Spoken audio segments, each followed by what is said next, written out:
happen. We've been working with all of the principals and campus administrators.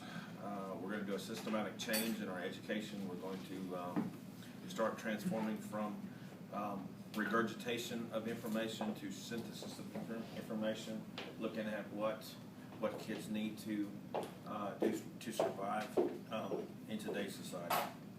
So the state's kind of pushed us in that direction with the new testing requirements and that kind of stuff. But we're going to continue that in all the schools from pre-K to 12th grade. So that's the short and long of it. We're going to I've sent some district administrators to some trainings. We're looking at improving the schools on those independent trainings. What else? How large a school was Eden? Eden was a Class A school. We had kindergarten through 12th grade. I think we had right at when I got there 300 kids, and when I left about 250 kids. It's a little bitty community. It's not close to a whole lot of things. We're 45 miles outside of San Angelo. When I first got there was, like I said, 300 students, and then the economy went bust, and those parents that were commuting into San Angelo moved to San Angelo because of the fuel prices and that kind of stuff.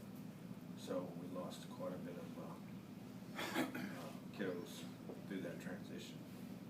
I was a superintendent there for 6 years before moving up here. Did it ever rain while you were there? Sporadically, very sporadically.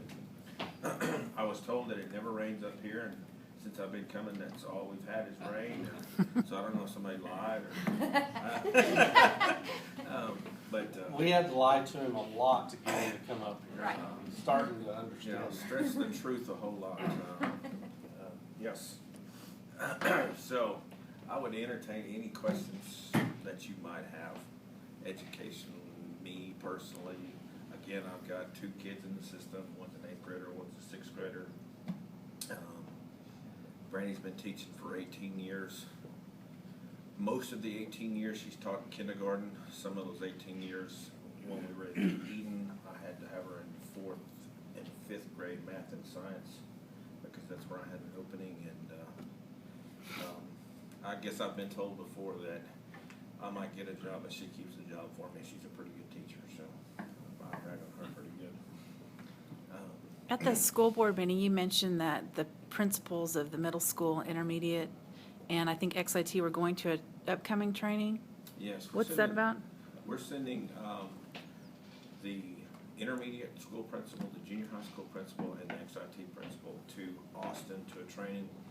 And essentially that training is going to look at the data that we base all of our decisions on. It's going to help those administrators get down to the root cause of what we find is the problem in education on their campus. Everybody brings different baggage to the campus. If I look at the elementary school, they have 75% low socioeconomic kids, which are at the poverty level where they get free and reduced lunches. As we move up to the intermediate school, that number drops down into the 60s. Junior high it drops down into the low 60s, and then high school it gets into the 50s. With economically disadvantaged kids, you bring a lot of baggage as far as they don't have the academic vocabulary. They don't have people that are reading to them at home or that work with them at home on education. A lot of those families, they might be working 2 jobs. They might be just trying to pay to keep the lights on. So we need to figure out how we shift from the way we have taught to the way we will teach. And you run into apprehension, you run into people that don't like change. Nobody likes change, but we have to change because our demographics are changing. And so I'm sending those 3 guys to those trainings. Those 3 campuses there had the lowest data scores in our district, and so that's why I picked those 3 principals. And again, just because they're the ones that I'm sending doesn't mean we're not going to work with the elementary and secondary schools as well. We'll bring the information that they're bringing back.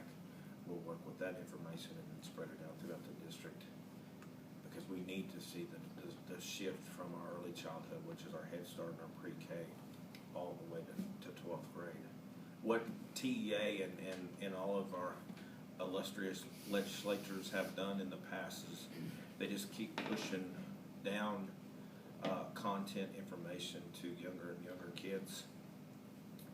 We run into the problem is if a kid's not cognitively ready to answer those questions and they can't be successful in those tests, we have to figure out a way to make them ready for that.